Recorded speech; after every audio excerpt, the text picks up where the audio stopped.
नाजरीन, किस्त के आगाज़ में सलाहुद्दीन उसी खेमे में आंख खोलते हैं तो वही बुजुर्ग उनके सामने आते हैं और पूछते हैं कि उन्होंने हज में क्या किया। सुल्तान जवाब देते हैं कि वह इहराम में थे, यानी दुनियावी लज्जतों से दूर।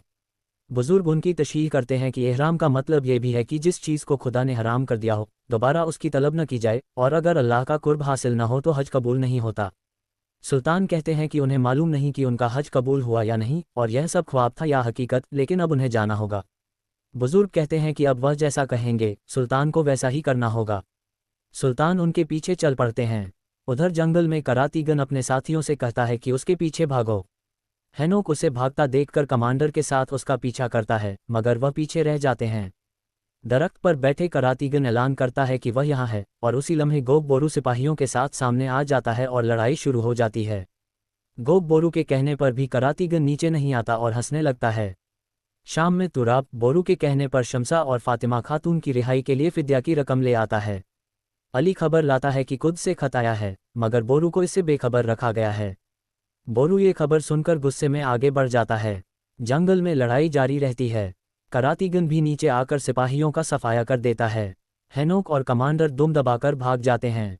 दुश्मन का खात्मा करके सब आगे बढ़ जाते हैं। शाम में काजी फाजिल परेशानी के आलम में टहल रहे होते हैं कि अत्स खबर लाता है कि सुल्तान का कहीं नामो निशान नहीं। बोरू गुस्से में वहां पहुंचता है और पूछता है कि खुद से आया हुआ खत उससे क्यों छुपाया गया।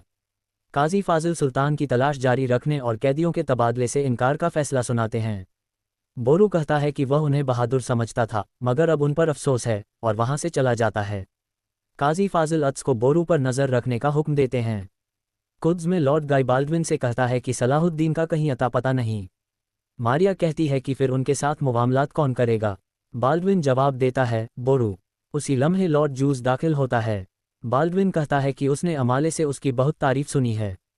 वह मारिया को कुस्तुनतुनिया से लाया हुआ सलाम देता है और लॉर्ड गाई को शादी की मुबारकबाद देता है।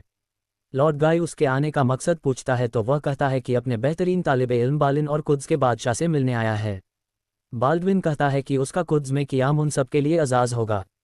जंगल में बुजुर्ग के पीछे चलते हुए सुल्तान उनसे उनका नाम पूछते हैं। वह सुल्तान को सूरह अल-मुतफ़्फ़िफ़ीन की चौथी आयत पढ़ने को कहते हैं, जिसका पहला हर्फ ही उनका नाम होता है। दोनों चलते चलते सुल्तान नूरुद्दीन के लगाए हुए दरख्त के पास पहुंचते हैं। सलाहुद्दीन उस दरख्त को काट देते हैं और उनकी आंख खुल जाती है। वह बुजुर्ग से पूछते हैं कि उन्होंने दरख्त क्यों कटवाया। बुजुर्ग बताते हैं कि उस दरख्त को बीमारी थी। नूरुद्दीन बीमारियों के लिए शिफा थे, मगर उनके बाद के दिन सलाहुद्दीन के लिए हसद और नफरत से भरे थे, जो जड़ पकड़ रहे हैं। रहमदिली और मुआफ़ी के दिन खत्म हो चुके हैं।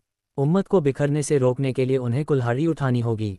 शाम में काजी फाजिल इलियास और माइल से कहते हैं कि सलीबी भी सुल्तान को ढूंढ रहे होंगे। इलियास कहता है कि वह अपने ताजिर दोस्तों के साथ यह मामला संभाल लेगा। एक मंजर में बोरू कुद्स के रास्ते में जा रहा होता है कि अत्स उसका रास्ता रोक लेता है। बहस बढ़ती है तो अली कहता है कि शाम और मिस्र में सुल्तान के बाद बोरू आता है। अत्स कहता है कि सुल्तान खुद काजी फाजिल को नायब बनाकर गए हैं। बोरू कहता है कि काजी फाजिल रियासती उमूर देखते हैं, अब पीछे हट जाए और फितना न फैलाए।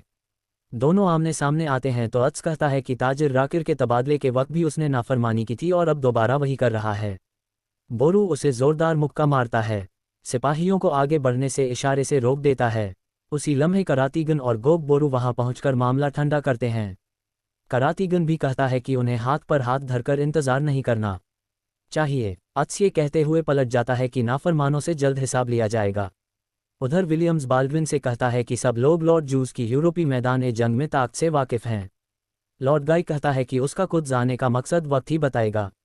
उसी लम्हे मिला आती है, बैतुल हज़न की मुबारकबाद देती है और शमसा से मुलाकात की इजाज़त मांगती है। उधर खेमे में बुजुर्ग सुल्तान को 2 गोलियां देते हुए तौहीद का सबक देते हैं और बताते हैं कि सल्जूकी हो या इर्तुगरुल, जंगी हो या अयूबी, नाम अलग है मगर जड़ एक है।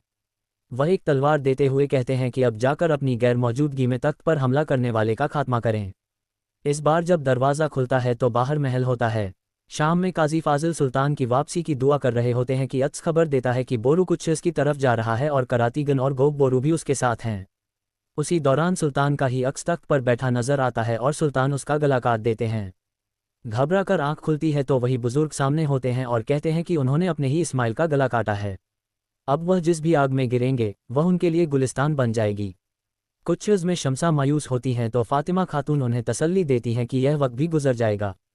उसी लम्हे मेला दाखिल होकर कहती है कि शमसा भी अब उसकी तरह अकेली रह गई हैं। शम्सा जवाब देती हैं कि वह अकेली नहीं है, सुल्तान की अमानत उनके साथ है, मगर मिला अपने दिल में बुग़्ज़ और नफ़रत पाल रही है। औलाद की खबर सुनकर मिला गुस्से में वापस चली जाती है। बाहर लॉर्ड जूस बाल्डविन से कहता है कि वक्त बहुत जालिम है और वह कुद्स के मुस्तकबिल के लिए फ़िक्रमंद है। उसी लम्हे विलियम्स एक खत दिखाकर कहता है कि वह दुरुस्त था, बोरू मुआमलात के लिए तैयार है। लॉर्ड जूस भी मुआमलात में शामिल होने की इजाज़त मांगता है, मगर बालिन साथ जाने से इनकार कर देता है। दूसरी जानिब जंगल में इलियास का साथी बताता है कि करीब तरीन बस्ती एक दिन के फासले पर है, मगर कुछ झोपड़ियाँ करीब हैं। कुद्स में बाल्डविन और बोरू मुआमलात की मेज़ पर बैठे होते हैं। बोरू कहता है कि सुल्तान की मेहरबानी का ये सिला दिया गया है, अब बताइए कि कैदियों के बदले कितना सोना चाहिए। विलियम्स कहता है कि सोना नहीं, बादशाह कैदियों के बदले हारिम किला चाहता है। ये सुनकर बोरू और उसके साथी चौंक जाते हैं। उधर इलियास माइल के साथ झोंपड़ी पर पहुंचता है, मगर सुल्तान और बुजुर्ग जा चुके होते हैं। इलियास वहां पड़ी हुई उन्हीं गोलियों को उठाकर सूंघता है।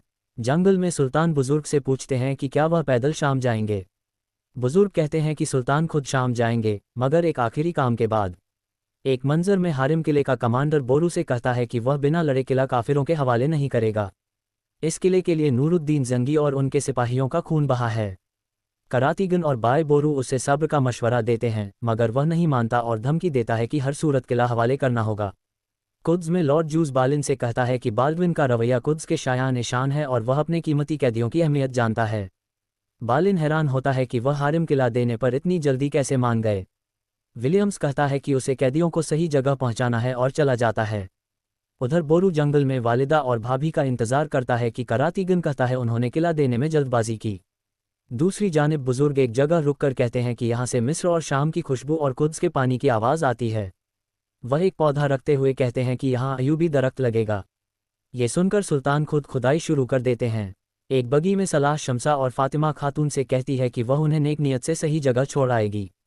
फातिमा खातून हारिम किला सलीबियों के हवाले करने पर परेशान होती हैं। उसी लम्हे जंगी हमला होता है और सलीबी सिपाहियों को काटा जाने लगता है। शाम में एक सिपाही काजी फाजिल को खत देता है, जिसमें हारिम किला सलीबियों के हवाले किए जाने की खबर होती है। काजी फाजिल ये पढ़कर हैरान रह जाते हैं और अत्स गुस्से से भड़क उठता है। मज़ीद एक साथ के लिए कमेंट्स में बताइए कि आपको ये किस्त कैसी लगी और साहिल एक्सप्लेन को लाइक और सब्सक्राइब करना मत भूलिए।